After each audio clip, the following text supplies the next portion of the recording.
우리가 매일 이용하는 자동차, 냉장고, 세탁기부터 지하철, 고층 건물, 선박, 다리까지 별 생각 없이 지나쳐왔던 이 모든 사회 기반 시설을 가능하게 하는 한 가지 중요한 재료가 있습니다.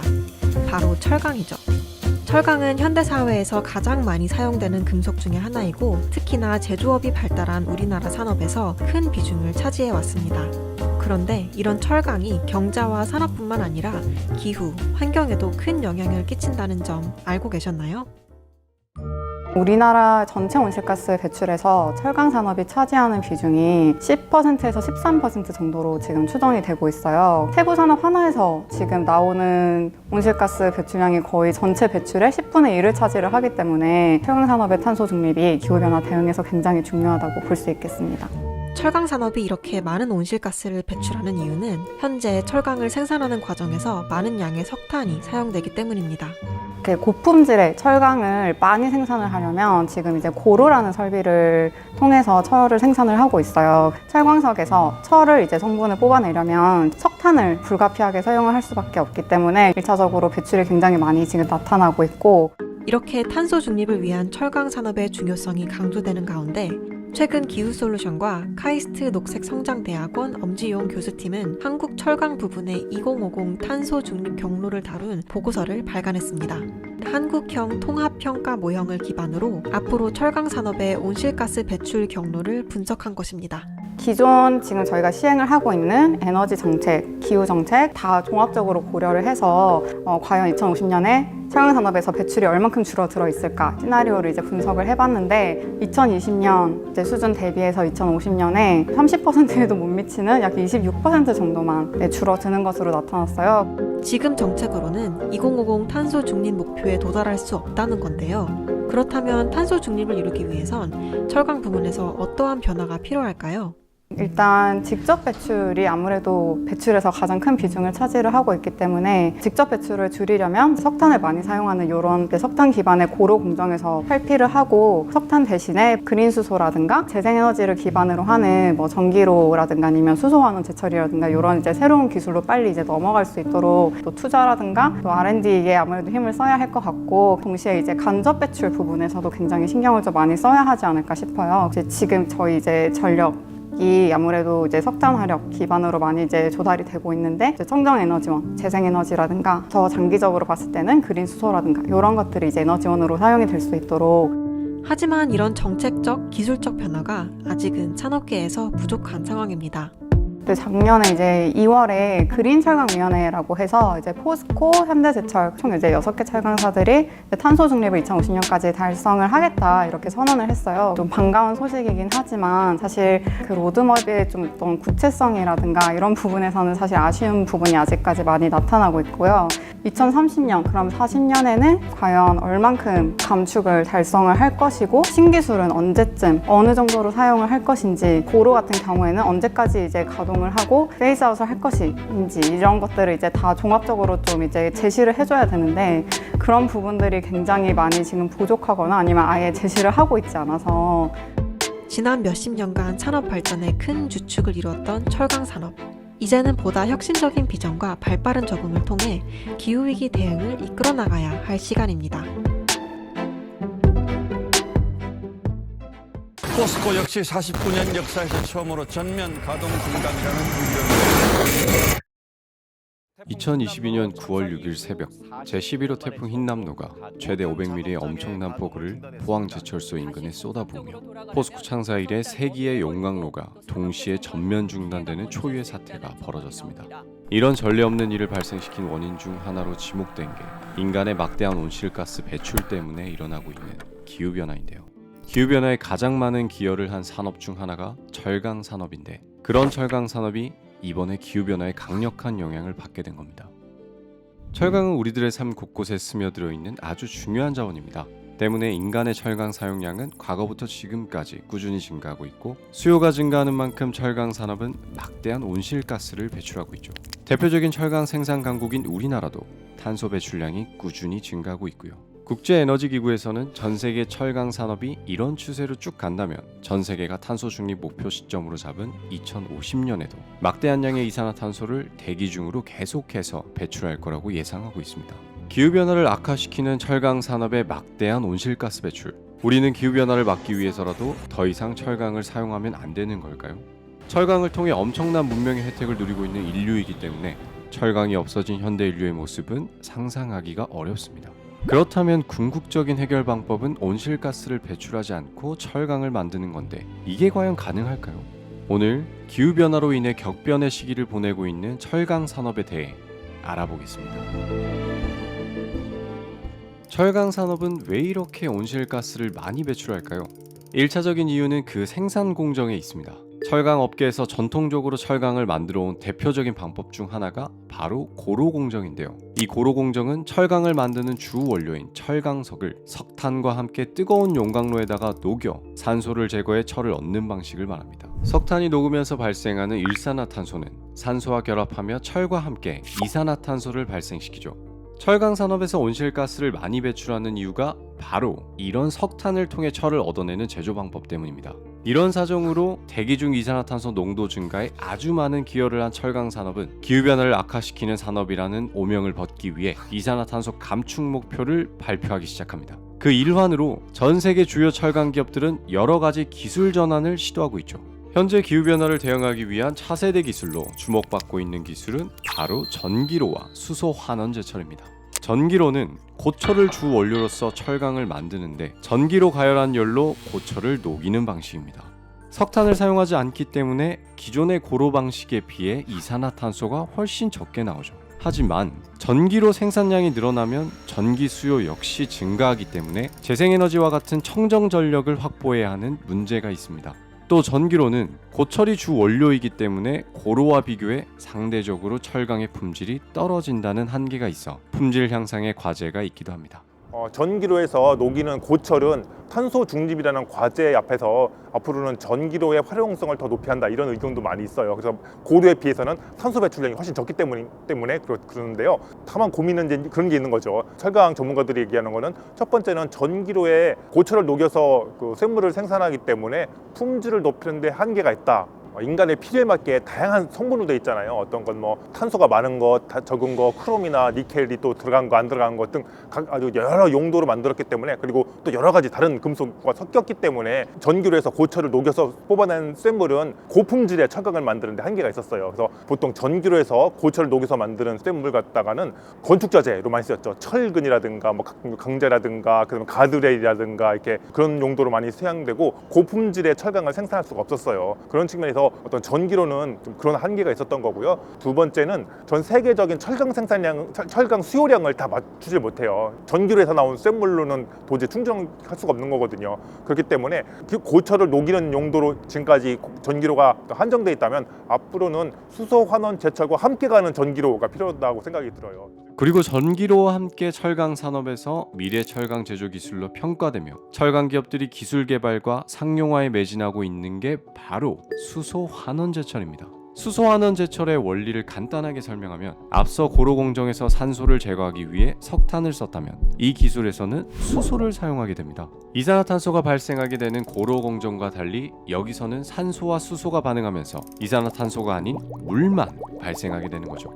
즉 이산화탄소 배출이 없는 제철 방법인 겁니다. 세계 최대 철강 기업인 아르셀로미탈은 2021년 스페인 정부와 2025년까지 230만 톤 규모의 수소 환원 제철 시설을 구축한다는 협약을 체결했고 우리나라 포스코도 올 8월부터 포스코의 수소 환원 제철 모델인 하이렉스의 데모 플랜트 설계에 들어가며 2030년까지 수소 환원 제철의 상용화 가능성을 검증할 계획이라고 밝혔습니다. 또 수소 환원 제철 선두 기업인 스웨덴의 사브는 이미 작년 8월 수소 환원 제철로 생산한 철강을 자동차 제조사 볼보에 납품하기도 했죠. 이처럼 미래의 기술이라고만 여겼던 수소 환원 제철은 어느새 현실이 돼가고 있는데요. 놀라운 건 이런 흐름이 철강을 만드는 제철 기업들뿐만 아니라 철강을 사용해 제품을 만드는 기업들 사이에서도 일어나고 있다는 겁니다. 이런 기업들은 글로벌 연합체를 꾸려서 탄소 배출을 하지 않는 철강으로 제품을 만들자는 흐름을 형성해 가고 있는데요. 그런 흐름은 자연스럽게 그린 철강은 무엇인가에 대한 글로벌 기준을 세우려는 움직임으로도 이어지고 있죠. 이쯤에서 궁금해지는 게 그럼 철강 산업의 탄소 중립을 위한 우리나라의 정책은 어떻게 진행되고 있을까요? 그래서 작년에 이제 10월에 발표된 탄소 중립 시나리오에 보면은 지금 이제 우리나라가 고로를 기반으로 공정을 운영을 하고 있는데 이런 고로 기반의 이런 탄소계 공정을 2050년까지 수소환원 제철이나 아니면은 스크랩 기반의 전기로로 순차적으로 2050년까지 전환을 하겠다고 계획을 발표를 하고 있습니다. 가장 잘 알고 계실 것 같은 유럽의 탄소 국경 조정 제도가 있고요. 그리고 또 유사하게 미국에서 청정구매법 버이클린 액트라든가 아니면 지속 가능 글로벌 철강 협정 GSSA 같은 것들이 있는데요. 자세한 내용은 조금씩 제도들마다 다르긴 하지만 이제 기본 골자는 탄소 배출이 굉장히 많은 제품이 시장에 진입하는 것에 관세를 부과를 하거나 아니면 진입에 제약을 이렇게 둔다는 식으로 해서 시장 진입을 제한을 하는 것이 핵심이라고 볼 수 있겠습니다. 그래서 철강 주요 생산국인 이제 한국을 비롯해서 이제 동아시아 국가들 같은 경우에는 대체적으로 이렇게 고로 공정을 통해서 제품을 생산을 하다 보니까 제품들의 탄소 집약도가 굉장히 높은 편이에요. 그렇기 때문에 이제 아무래도 이런 제도들의 주요 대상이 될 것으로 보여지고 기후 변화적인 맥락에서뿐만이 아니라 좀 미래의 산업 경쟁력을 생각을 했을 때도 전환이 굉장히 좀 빠르게 진행이 되어야 할 필요가 있다고 보여집니다. 작년 9월 포스코의 김학동 사장은 수소 환원제철로 2050년까지 단계적으로 설비를 전환하기 위해선 최대 40조 원 정도의 비용이 들 것이라고 얘기했습니다. 여러 전문가들은 지금의 체제를 완전히 뒤엎어야 할 만큼의 많은 부담과 위험을 감수해야 하는 일이라고 말하고 있죠. 하지만 그 길은 꼭 가야만 하는 길이고 피할 수 없는 길이기도 합니다. 철강 산업의 탈탄소 산업으로의 전환은 기후변화를 대응하기 위한 수단인 동시에 미래 산업 경쟁력을 잃지 않기 위한 필수적인 요건이 됐기 때문이죠. 전 세계가 1.5도 기후변화 목표를 달성하기 위해선 철강 산업의 온실가스 배출량이 2050년까지 약 95% 이상 줄어야 할 걸로 일부 전문가들은 예상하고 있습니다. 우리는 그동안 온실가스 배출 얘기를 할 때 전기 에너지를 어떻게 깨끗하게 만들 것인지에 대한 논의에만 집중해왔습니다. 하지만 이제는 산업 부분에서 어떻게 온실가스를 배출하지 않고 깨끗한 제품을 만들 수 있는지에 대한 논의도 중요하게 다뤄나가야 할 것으로 보입니다. 세상의 맥락이 달라지는 기후변화라는 위기 앞에서 지금 우리에게 세상의 맥락을 바꿀 담대한 용기가 필요합니다.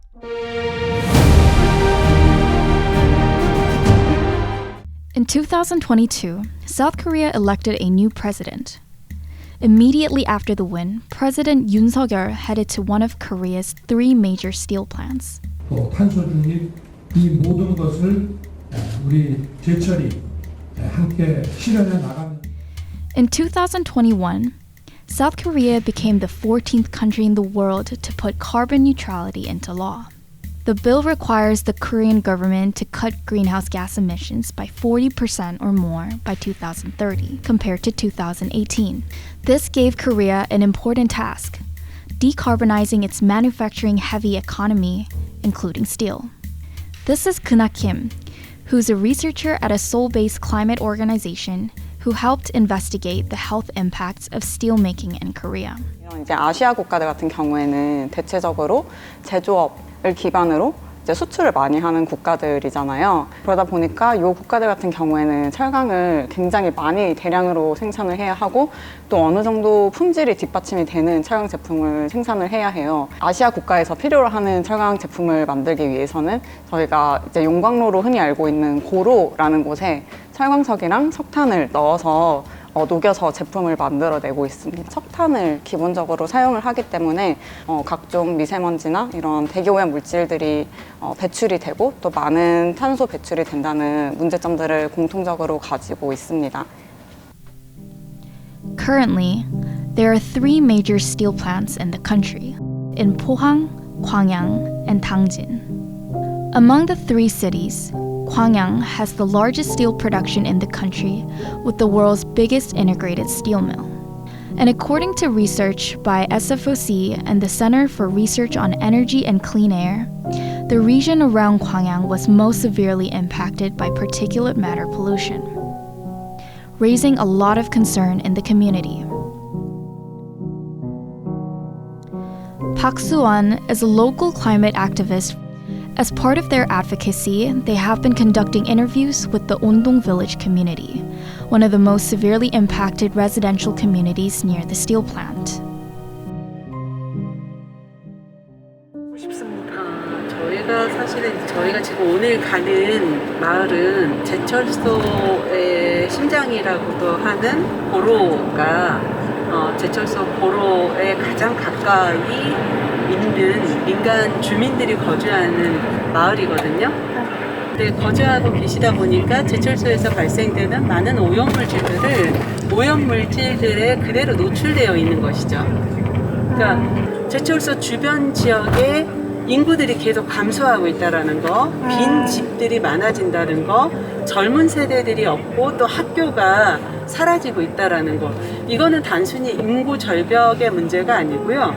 이곳에 새로 들어와서 사는 사람들, 그리고 이곳에서 나고 자란 젊은 층들이 이곳을 떠나고 있다는 거예요. 저희가 지금 이렇게 보이는 부분이 포스코 각양 제철소의 가까운 모습이에요. 보로가 바로 보일 텐데요.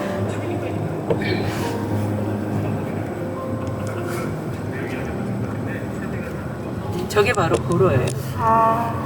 지금 연기가 나고 있는. 네, 저기 지금 연기가 나고 있고 지금 노란 파이프라인이 보이면서 그 약간 깔때기 모양처럼 위로 뾰족한 거 있죠? 네, 그게 바로 보로입니다.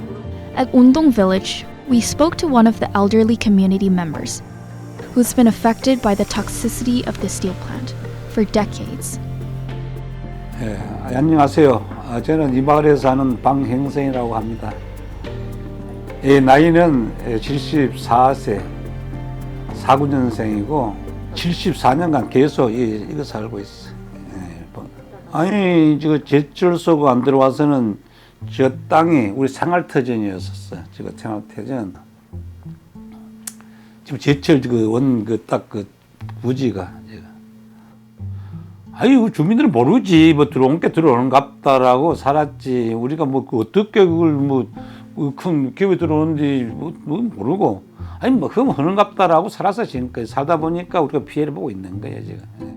우리가 이제 3시, 4시 정도 되면은 지금 냄새가, 희한한 냄새가 올라가는 것밖에, 또 뭔 냄새가, 연탄 냄새도 아니고, 아니면 가스 냄새가, 고약한 냄새가. 냄새가 한번 꼭 밤으로 3시, 4시 되면 꼭 나요. 통풍이 불어버리면은, 이거 쇳가루가 얼마나, 아주 새카매, 차가 세워놓으면 나도 신차 저기 갖고 있는데, 살만 세워놓으면 새카매, 차가. 그 정도로 많이 날아오는 거예요. 바람 풍파 불어버리면. 그 배추 같은 거 이제 보면 배추는 이제 크다 보면 막 밑에 처짐 있지. 지금 가 보면 지금 밑에가 그 새카매 그 뿌리 부분이 지금도 가면 새카먹 거야. 나 이거 가서 좀 가봐도 되는데. 제발 좀 해줬으면 싶어. 나 이주 좀 해줬으면은 1년 살아도 공기 좋은 데 한번 살아봤으면 싶어. 그래. 딴 건 없어. Air pollution from the steel plant is causing a lot of harm in the Undong village. And this is not just an issue for this one community. Research shows that if the Korean steel sector and the government don't act, premature deaths from steel plant emissions will continue to rise. However, researchers say that this loss of lives can be prevented if we decarbonize the steel sector. 2050년까지 지금껏 그래왔던 것처럼 계속해서 저희가 이제 고로를 기반으로 해서 철강을 계속해서 제조를 하게 될 경우 이제 예상되는 건강 피해, 그리고 2050년에 탄소 중립을 달성을 하고 그린 수소라든가 아니면은 재생에너지 같은 이제 청정 연료와 에너지로 만약에 전환을 하게 되는 경우 예상 조기 사망자 수 같은 경우에는 약 2만 명에서 1만 명으로 줄어들게 되는데요.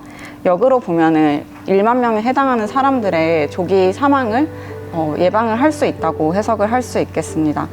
With increasing scrutiny over emissions, global steelmakers are moving towards green steel.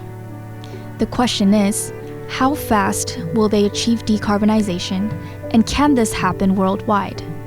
그러니까 굉장히 많은 철강을 이 아시아 국가들에서 하고 있기 때문에 사실상 우리가 전 세계의 철강 산업을 탄소 중립을 달성을 하고 전환을 한다라고 하면 이 아시아 국가들의 철강 산업의 전환이 사실상 성패를 좌우한다고 봐도 과언이 아니라고 볼 수 있습니다. Transitioning from fossil fuels to renewable energy in our industries, including steel, is vital. Ultimately, it is not only about stopping climate change, but also about saving lives.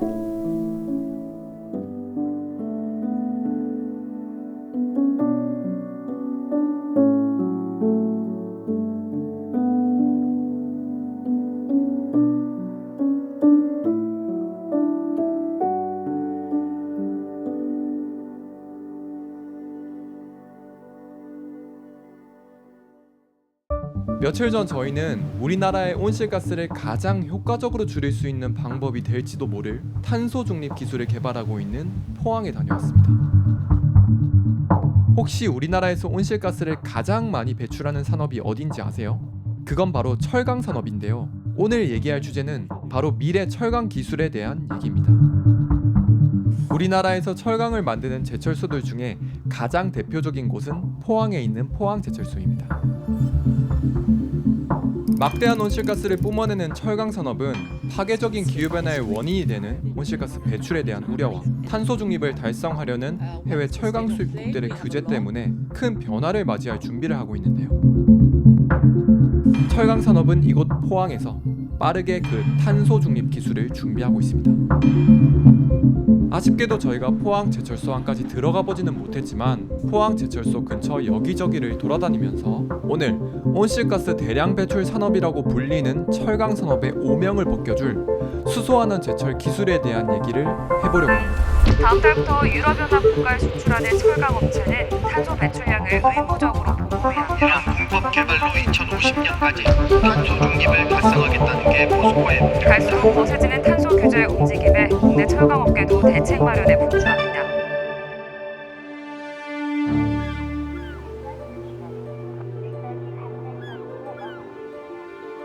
우리나라의 대표 철강 기업인 포스코는 석탄과 철광석을 사용해서 철강을 만드는 기존의 제철 방식이 아닌 수소와 철광석을 사용해서 이산화탄소 배출 없이 철강을 만드는 수소환원 제철 기술 실험을 하기 위해 최근 이곳 포항제철소 단지 내에 수소환원 제철 개발센터와 포스코 자체 수소환원 제철 모델인 하이렉스 실험 설비를 짓고 첫 쇳물까지 생산했는데요. 포스코는 이곳 포항제철소에 2027년까지 연간 생산량 30만 톤 규모의 파일럿 설비를 짓고 2030년까지 하이렉스의 상용화 기술 개발을 완료할 계획이라고 합니다.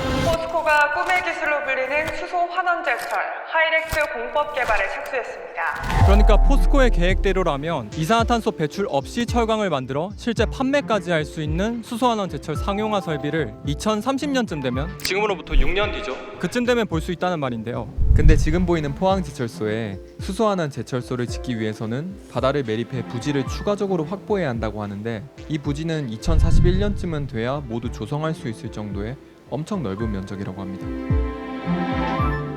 어쨌든 포스코는 수소환원 제철을 실현하기 위해서 다양한 방면으로 계획을 수립해서 노력을 하고 있다고 합니다. 그런데 수소환원 제철이라는 미래형 제철 기술이 가능하려면 단순히 땅이랑 기술 개발 노력만 가지고 되는 건 아니고요. 더 필요한 것들이 있습니다.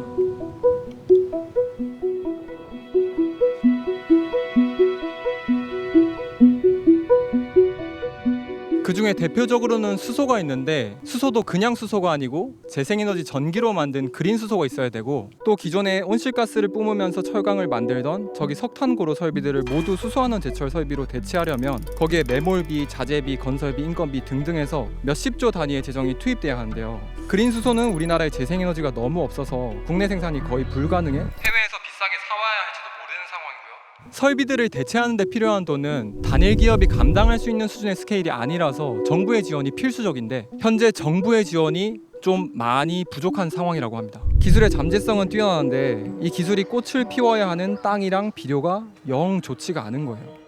수소와 전력은 특별한 나라에만 있는 특별한 원료 체계예요. 이 체계를 놓고 우리가 비교해 보시게 되면 앞으로 철강 산업이 겪게 될 가장 큰 벽은 바로 이와 같은 가격의 나라마다 다 달라진다는 겁니다. 그래서 수소가 풍부하거나 전력이 풍부한 나라는 당연히 원가가 낮아질 것이고요. 우리나라처럼 모든 것을 다 수입해야 된다는 높겠죠. 두 번째는 이것을 하기 위해서는 정부가 많은 보조를 하지 않으면 안 되는 부분이 있습니다. 그 이유는 유럽이 그러했고 일본이 그러했고 미국이 그러했듯이 철강 산업은 지금 국가의 하나의 기간 산업으로서 정부가 백업이 재정적이든 행정적이든 정치적으로도 백업을 없이는 살아갈 수 있는 그런 산업이 아니게 됐습니다. 산업 전환 시기가 된 겁니다. 규모의 견성, 기술의 우위성, 그다음에 뭐 제품의 우위성 등등을 모두 갖춰야 되는 아주 급한 시기입니다. 一方で国際的なカーボンニュートラルの流れは電気自動車や風力発電機向けの高品質な鉄を供給する我が国鉄鋼業において大きなチャンスでもあります。政府としてはまず2兆円のグリーンイノベーション基金を活用して水素を利用した製鉄プロセスの脱炭素化の支援を行っています。 연구에 따르면 한국은 글로벌 철강사가 있는 다른 선진국들에 비해서 철강 생산량 규모 대비 정부의 지원 규모가 가장 작다고 하는데요. 독일의 경우 철강 생산량은 한국의 52%에 불과하지만 정부 지원금의 규모는 무려 38배나 많은 수준이라고 합니다. 그리고 안 그래도 얼마 되지 않는 이 정부 보조금의 대부분이 수소환원 제철 설비로 전환하기 위한 용도로 쓰이는 게 아니라 기존에 쓰고 있는 설비 개선을 위해 사용된다고 하고, 이런 한국의 설비 전환 예산 비율은 선진국들 사이에서도 가장 낮은 수준이라고 합니다. 수소환원 제철 기술은 아직까지 완성되지 않은 기술이기 때문에 이 기술을 개발하고 상용화하는 데까지는 많은 자금을 필요로 할 수밖에 없다고 하는데요. 그럼 이 기술을 꼭 써야만 하나요? 이 기술을 꼭 개발해야만 하나요? 뭐 그런 생각이 들 수도 있을 것 같아요. 그런데 많은 산업들 가운데 철강 산업이 가장 많은 온실가스를 배출한다고 서두에 말씀드렸죠. 전문가들은 철강 산업이 계속해서 이렇게 막대한 온실가스를 배출하면서 철강을 만들면 기후변화를 악화시킨다는 점에서도 큰 문제지만, 이미 저탄소 철강 제품에 대한 요구가 늘어나고 있는 세계 시장에서 한국 철강 산업의 입지와 경쟁력에도 타격을 줄 수 있는 문제이기 때문에 탄소 중립 시대에 우리나라 경제를 위해서라도 수소환원 제철은 피할 수 없는 선택이라고 합니다. 근데 이 말을 바꿔 말하면 철강 산업의 온실가스 배출량을 획기적으로 줄인다면 우리나라 온실가스 배출량을 상당 부분 줄일 수 있다는 말이 되기도 합니다. 수소환원 제철이 탄소 중립 기술이라고 불리는 이유죠. 철강이라고 보지 마라, 이거를. 왜 이것을 단위 사업군으로 보냐? 그러니까 산자부의 과장 레벨로 이걸 보냐? 이거를 만약에 과장 레벨이 아니고 장관 레벨에서 본다면 탄소 중립 기술이라는 거예요. 저는 정부한테 여쭤봅니다. 과연 탄소 중립을 위해서 대한민국이 유엔이나 국제사회에 무슨 기술을 대표 기술로 내세울 수 있으신지. 실제로 한국은 온실가스를 크게 줄일 수 있는 탄소 중립 기술이라고 내세울 만한 기술이 딱히 없는 상황입니다. 전 세계가 저탄소 산업 체제로 가고 있는 탄소 중립 시대에 정부는 어떻게 이 경쟁력을 확보해 나갈 계획인 걸까요? 전문가의 말에 따르면 전 세계에 존재하는 수소환원 제철 기술 컨셉은 딱 두 가지라고 합니다. 전 세계적으로 매장량이 풍부한 가루 형태의 분철광석을 그대로 사용할 수 있는 기술 하나, 매장량이 그렇게 많지 않은 고품위 철광석을 사용할 수 있는 기술 하나.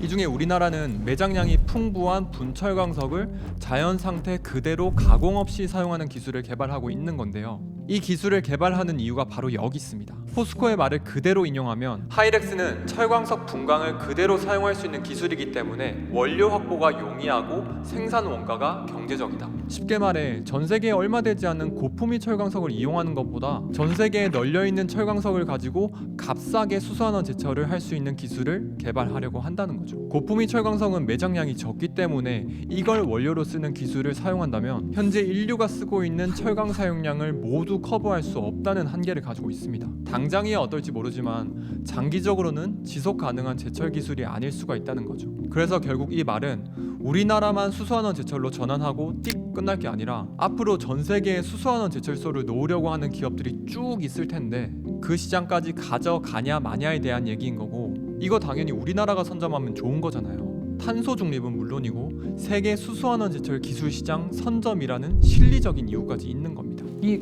기술상에서 입장에서 보시면 우리나라가 아직도 완성도가 높습니다. 연구비를 주시면 그 중에 80%가 다 그 공정을 만드는데 우리나라 중소 중견기업들이 부품을 만들 다 주게 돼 있어요. 우리나라에 있는 만드는 거죠. 왜 만들어야 될까? 내가 만약에 이 설비를 증명을 해서 인도네시아라든가 다른 나라에 이것을 원했을 때, 팔았을 때에 내가 설계만 해줄 것인지, 아니면 여기에 필요한 부품을 만드는 우리나라 중소기업이 그것을 판매할 수 있을지, 새로운 산업 모델이 생기는 겁니다. 지금 우리나라가 모든 철강 공정을 사올 때에 설계는 우리가 할 수 있었지만 부품이나 공정은 다 외국에서 가져왔잖아요. 고로 하나 짓는데 2조인데 2조 중에 거의 내화재고 뭐고 다 사고는 우리는 뭐 깡통밖에 만 게 없거든요. 그렇다면 앞으로 우리가 이 수소환원 제철이 가는 것은 우리나라 국내의 철강을 수소환으로 바꾸는 것뿐만이 아니고 그 기술들을 외국에 판매하셔서 거기에 있는 부품에 있는 중소기업들이 부품을 납품하셔서 새로운 산업군을 만들어내셔야 되는 이 비밀스러운 프로젝트가 필요한 겁니다. 이것이 바로 경제성을 만들어가는 방법이세요. 1조를 들여 뭐 돈을 엄청 들여서 고로 13개 바꾸는 걸로 만족한다. 그건 적자지요. 그거는 투자 대비 효과가 안 나옵니다. 그러기는 너무나 아까운 거죠. 그러니까 비즈니스 모델상에서는 공정을 탄소에서 수소로 바꾸는 것뿐만이 아니라 기술을 내가 가져왔던 것을 기술 개발을 통해서 다시 기술 수출로 바꾸는 전환도 필요한 겁니다. 그렇게 함으로써 우리의 고용도 지키고 중소기업의 기술도 높이시고 우리가 수출을 통해서 세계적으로 기여를 할 수 있는 겁니다. 21세기 최대 난제라 불리는 기후변화라는 위기 앞에 선 철강 산업은 200년이라는 긴 시간 동안 사용해온 전통적인 고로제철 방식을 버리고 이제 새로운 길을 나서려 하고 있습니다. 전문가들의 말에 따르면 기술을 새로 개발하는 것도 힘든 일이지만 이 기술이 상용화가 된다고 하더라도 우리나라에 재생에너지가 너무 없다 보니까 그걸 화석연료로 만든 전기를 통해서 사용해야 하는 상황이 될 수도 있어서 수소환원 제철 기술을 개발해서 결국엔 저탄소 철강을 만들려는 포스코 같은 기업들이 이 기술을 개발하고 추진하는 데 있어서 좀 적극적으로 나서기가 쉽지가 않다고 합니다. 그래서 앞서 말씀드린 것처럼 지금 수소환원 제철 기술에 대한 정부의 지원도 철강 잘하는 선진국들이랑 비교하면 되게 미미한 상황인데 그 수소환원 제철 기술이 개발된다고 하더라도 우리나라에 재생에너지, 그린수소가 없다면 그 기술을 고생해서 개발한 노력의 결과도 빛을 못 발할 수가 있다라는 거죠. 이 수소환원 제철이라는 꽃을 피울 수 있을 만한 좋은 땅과 영양분이 공급되는 환경을 우리나라에도 잘 조성을 해야 한국 철강 산업이 계속해서 명품 철강, 철강 강국이라는 명예로운 타이틀을 지켜갈 수 있지 않을까 싶습니다. 기술 개발하는 건 우리가 열심히 하겠어요. 그런데 열심히 할 수 있도록 조금 이해를 해주세요 라는 것이 작은 소망이잖아요. 그 소망이 잘 안 되고 있다는 거죠. 이 대목에서 가장 아픕니다. 뭐 굉장히 다급하죠. 예. 시간입니다.